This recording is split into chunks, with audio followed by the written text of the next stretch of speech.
Assalamualaikum warahmatullahi wabarakatuh. Kembali lagi bersama Dani di sini.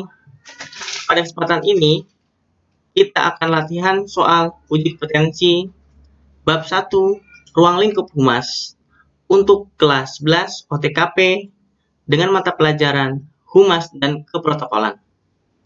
Oke, mari kita mulai.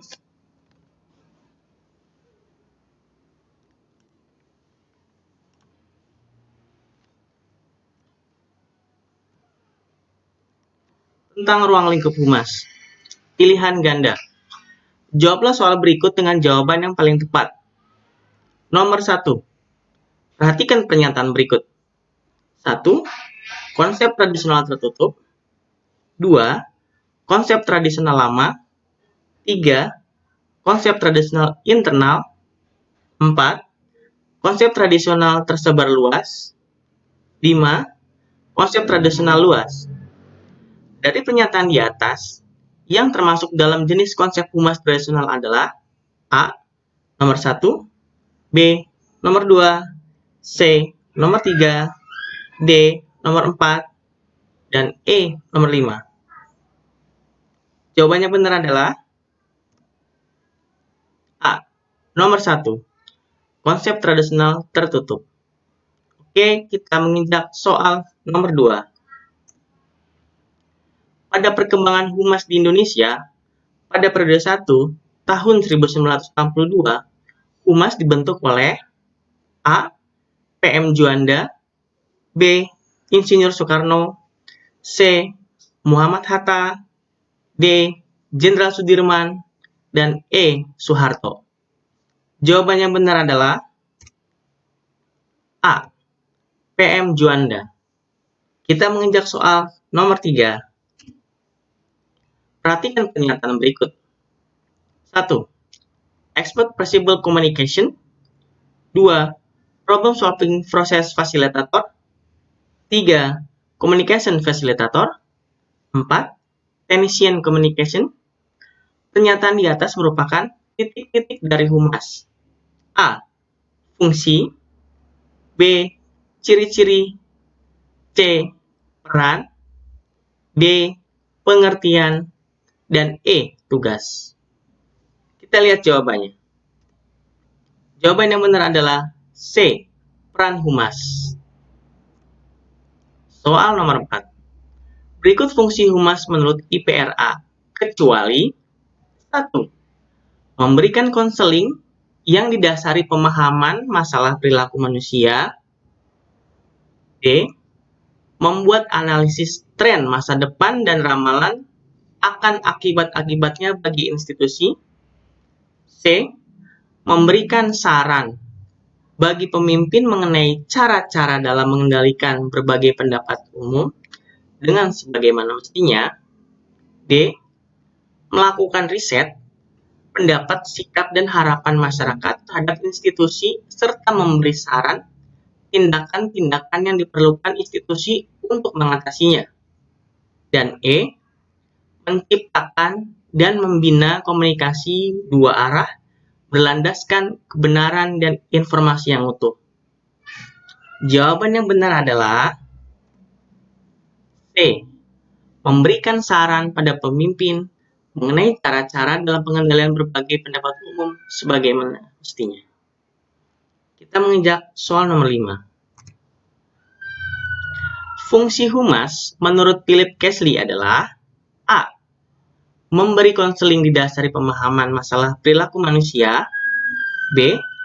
Membuat analisis tren masa depan dan ramalan-ramalan akan akibat-akibatnya bagi institusi. C. Memberikan saran pada pemimpin mengenai cara-cara mengendalikan berbagai pendapat umum dengan sebagaimana mestinya. D. Memberi nasihat, petunjuk, konsultasi dalam pelaksanaan kegiatan organisasi. E. Menciptakan dan membina komunikasi dua arah berlandaskan kebenaran dan informasi yang utuh. Jawaban yang benar adalah D. Memberi nasihat, petunjuk, dan konsultasi dalam pelaksanaan kegiatan organisasi. Kita menginjak soal nomor 6. perusahaan swasta di Indonesia yang pertama kali menggunakan aktivitas humas adalah A. Pertamina, B. Semen Gresik, C. Semen Batu Raja, D. Garuda Indonesia, dan E. Nasional. Jawaban yang benar adalah A. Pertamina. Jadi, pertama kali di Indonesia ini, suatu institusi swasta yang menggunakan divisi humas adalah Pertamina. Oke, kita menginjak soal nomor 7. Seseorang atau perusahaan atau lembaga atau organisasi selalu menutupi peristiwa yang buruk atau yang bersifat negatif. Pernyataan tersebut merupakan konsep humas. A. Tradisional terbatas, B. Tradisional tertutup, C. Tradisional eksternal, D. Modern terbuka, E. Modern internal dan eksternal. Jawaban yang benar adalah B. Tradisional tertutup. 8. Orang atau perusahaan atau lembaga pada umumnya sudah menyadari pentingnya informasi yang diberikan kepada masyarakat secara benar, jelas, terbuka, dan jujur berdasarkan fakta yang terjadi. Pernyataan tersebut merupakan konsep humas dari A. Tradisional terbatas, B. Tradisional tertutup, C. Tradisional eksternal, D. Modern terbuka, dan E. Modern internal dan eksternal. Jawaban yang benar adalah D. Modern terbuka. Karena di saat ini, di era globalisasi sekarang ini, semua informasi itu dengan mudah dapat didapat. Maka dari itu, pada saat humas modern sekarang menganutnya adalah modern terbuka. Karena masyarakat mempunyai hak untuk mendapatkan informasi yang benar, jelas, dan tepat. Oke, kita menginjak soal berikutnya. Nomor 9. Humas memiliki tujuan agar publik dan organisasi atau perusahaan atau lembaga saling mengenal. Hal tersebut merupakan tujuan humas dari aspek A. Psikologis, B. Afektif, C. Kognisi, D. Psikomotoris, dan E. Friendship. Jawaban yang benar adalah C. Kognisi. Soal nomor 10. Humas memiliki beberapa peranan penting. Berikut merupakan peran humas, kecuali A. Petugas humas dianggap sebagai orang yang ahli. B. Petugas humas sebagai orang yang menutupi fakta. C. Humas berperan sebagai fasilitator dalam proses pemecahan masalah. D. Petugas humas sebagai fasilitator komunikasi antara perusahaan atau organisasi dengan publik. Dan E. Petugas humas dianggap sebagai pelaksana teknis komunikasi. Jawaban yang benar adalah C, yaitu kecuali petugas humas sebagai orang yang menutupi fakta. Oke, kita menginjak soal nomor 11. Segala bentuk dari komunikasi terencana antara suatu organisasi dengan pihak lain yang bertujuan untuk meraih tujuan-tujuan yang berkaitan dengan kesepahaman dan yang menguntungkan kedua belah pihak merupakan definisi humas menurut A. Frank Jeffkin, B. Effendi, C. Seidel, D. The Pitt Institute of Public Relations, atau E. IPRA. Jawaban yang benar adalah A. Frank Jeffkin. Oke, kita lanjut soal berikutnya. Nomor 12. Humas dapat dibedakan menjadi dua pengertian, yakni humas sebagai teknik komunikasi dan humas sebagai metode komunikasi. Pernyataan tersebut merupakan jenis pendapat dari A. Frank Jeffkin, B. Effendi, C. Seidel, D. The British Institute of Public Relations, dan E. IPRA. Jawaban yang benar adalah B. FND. Kita menginjak soal berikutnya. Berikut yang termasuk karakteristik humas kecuali A. Adanya upaya komunikasi yang bersifat dua arah. B. Sifatnya yang terencana. C.